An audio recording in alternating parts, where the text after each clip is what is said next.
Hello， 大家好，我是狗狗。我们今天来讲一下 Hasta Banda。Hasta Banda 当然就是梵语最直接的翻译呢，就是说 Hasta 就是手的意思，然后 Banda 呢就是一个 lock， 就是一个锁住的意思。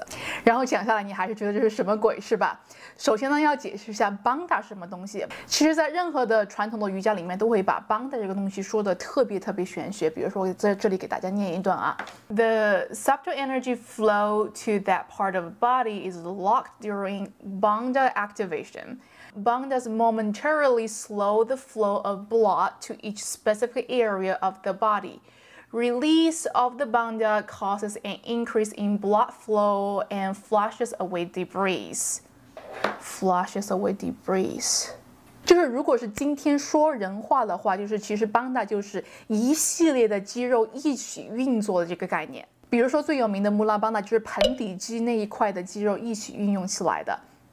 而我们平时说的五丁亚拉邦达呢，就是腹横肌那一块的肌肉的运用起来。所以说，如果你出门左转看到我瑜伽挑战第一天那个视频，里面就会告诉你怎么分别来运用这两块大的肌肉群。好了，那既然邦达就是一个肌肉群的运用的话，那我们怎么把这个运用到手上来呢？这个呢，我其实平时也会用拿筷子来比喻，因为其实拿筷子这个动作就是一系列的手部肌肉的配合嘛，需要我们用时间和练习来熟悉手上的一系列的肌肉记忆。其实 Hasta Banda 也是一样的。既然是运用肌肉呢，就是说，首先第一个，你不能说把手放在地上就完了，你手的整个肌肉一定要紧张起来的，要用力的把瑜伽垫抓住，整个手的肌肉分布大概是长这样的。而且这里我们看到有很多的肌肉和韧带，对吧？所以我们要尽量的去运用那些肌肉，而不是用韧带。把手放在地上的时候，不要直接把手腕放在地上。这个地方有一个韧带，就是腕横韧带，就是 transverse carpal ligament。这个是个很大的韧带，压在很多神经上面的。而且我们平时很多，比如说鼠标手之类的很多问题，其实就是在这个韧带上面有问题的。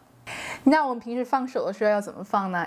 首先要把这个二指这个大指节这个地方先放在地面上，放好了之后呢，你把这个手的这个大指的肚子放在地面上放下去，接着再把小指后面这个大指节放下去，这样就有3个点，首先是支撑着你了，然后拇指和食指的指尖着地。再慢慢的把剩下3个手指的指尖放在地面上，放好了之后，把整个手的肌肉全部紧张起来，然后你能感觉到这有个力量是往上提的，这就是一个 Hasta Banda。这个 Hasta Banda 可以看到手腕这里其实是没有着地的，这样你不管做多久的瑜伽，你的手腕都不会疼。如果你觉得记不住呢，整个手的受力大概是长这样的，你也可以截图保存一下。当你在平面上把这个 Hasta Banda 做好了，我们这里可以慢慢的开始往这个 Hasta Banda 上面加一些重量，就是你可以前后的移，加一些重量在上面。每次练习的时候都稍刻意的在手上用一点力，这样用不了多久，你整个手上的肌肉就可以练起来了。